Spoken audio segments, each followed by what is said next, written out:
जय हिंद फ्रेंड, आज हम देखने वाले हैं क्लास 12th हिस्ट्री का चैप्टर नंबर दूसरा, जिसका नाम क्या है, राजा किसान और नगर। इसके 20 ऐसे क्वेश्चन देखने वाले हैं जो कि बार बार परीक्षा में पूछे गए हैं। तो चलिए उन क्वेश्चन को देखना स्टार्ट करते हैं। क्वेश्चन नंबर पहला क्या है, पाटलिपुत्र के संस्थापक कौन थे?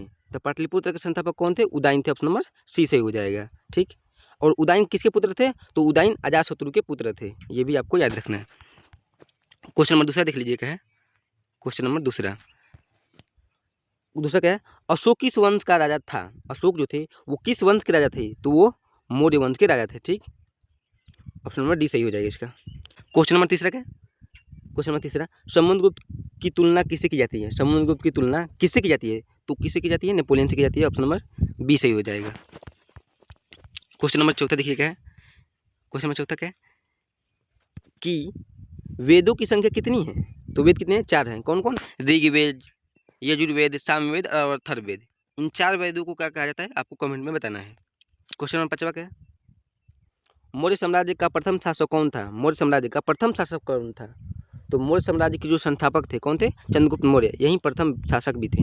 ऑप्शन नंबर बी सही हो जाएगा। प्रयाग प्रशस्ति की रचना किसने की थी? प्रयाग प्रशस्ति की रचना किसने किया था? हरिसेन ने किया था, जो कि समुद्रगुप्त का क्या था? दरबारी कवि था।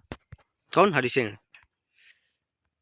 क्वेश्चन नंबर 7वां देख लीजिए क्या है, इंडिका के लेखक कौन थे? इंडिका के लेखक कौन थे? मेगास्थनीज थे। मेगास्थनीज कहाँ के राजदूत थे? तो यूनान के राजदूत थे। ठीक है। क्वेश्चन नंबर 8वां देखिए, 16 महाजनपद, 16 महाजनपद, 16 महाजनपद, जो 16 महाजनपद थे, 16 महाजनपद में सबसे शक्तिशाली महाजनपद कौन था? तो वो था कौन? मगध। मगध सबसे शक्तिशाली महाजनपद था 16 महाजनपद में। 9वां देखिए, अर्थशास्त्र के लेखक कौन है? अर्थशास्त्र एक पुस्तक है।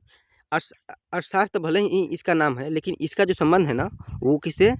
इसका संबंध राजनीति से। किससे? राजनीति से है।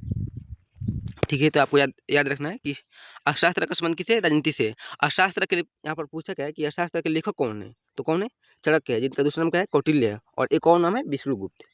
चाणक्य का ही नाम है। क्वेश्चन नंबर देखिए 10वां क्या है। क्वेश्चन नंबर 10वां है, प्राचीन भारत में धम्म की शुरुआत किस शासक ने की थी? प्राचीन भारत में धम्म की शुरुआत किस शासक ने किया था? तो कौन किए थे? वो अशोक किए थे। वो कौन किए थे? अशोक किए थे। ऑप्शन नंबर सी सही हो जाएगा। क्वेश्चन नंबर 11 क्या है, मेगास्थनीज कौन था? मेगास्थनीज कौन था? एक राजदूत था। कहाँ का राजदूत था? तो वो यूनान का राजदूत था। कहाँ का? यूनान का राजदूत था। और किसका राजदूत था? सेल्यूकस निकेटर का राजदूत था। क्वेश्चन नंबर 12 देखिए क्या है, आश्रम व्यवस्था में कितने प्रकार के आश्रमों का उल्लेख है? तो कितने आश्रम थे? 4। कितने? 4 आश्रम थे। क्वेश्चन नंबर 13 देख लीजिए क्या है, पुराणों की संख्या कितनी है? पुराणों की संख्या कितनी है? 18 है। पुराण कितने हैं? 18 हैं। पुराण के रचयिता कौन है? लोमहर्ष तथा उनके पुत्र उग्रश्रवा माने जाते हैं पुराण के रचयिता। उसके बाद क्वेश्चन नंबर 15 देखिए क्या है, 15 क्या है, एल्लोरा के कैलाश मंदिर किस राजवंश ने निर्मित करवाया था? तो कौन करवाए थे? राष्ट्रकूटों ने करवाया था। क्वेश्चन नंबर 16 क्या है, कलिंग युद्ध कब हुआ था? कलिंग युद्ध कब हुई थी? तो 261 ईसा पूर्व में। कब होता है? 261 ईसा पूर्व। बीसी को हम क्या कहते हैं? ईसा पूर्व कहते हैं। कलिंग कहाँ पड़ता है? उड़ीसा में। ठीक है। क्वेश्चन नंबर 17 क्या देखिए, अर्थशास्त्र और इंडिका से किस राजवंश के विषय में जानकारी मिलती है? तो अर्थशास्त्र नामक पुस्तक के लेखक कौन है? चाणक्य है। और इंडिका कौन है? मेगास्थनीज है। अर्थशास्त्र जो चाणक्य थे वो चंद्रगुप्त मौर्य क्या थे? प्रधानमंत्री थे। और इंडिका के लेखक जो मेगास्थनीज है वो सेल्यूकस निकेटर का राजदूत थे, और आए थे कहाँ? चंद्रगुप्त मौर्य के शासनकाल में। तो इन दोनों पुस्तकों से किस राजवंश के विषय में जानकारी मिलती है? तो वो कौन मिलती है? उससे हमको मौर्य वंश के विषय में जानकारी मिलती है।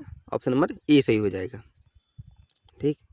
क्वेश्चन नंबर 18 देखिए क्या है, क्वेश्चन नंबर 18 क्या है, किस शिलालेख में अशोक के कलिंग कहाँ पड़ता है? उड़ीसा में। कलिंग विजय का उल्लेख है? तो किस शिलालेख में? 13वां शिलालेख में है।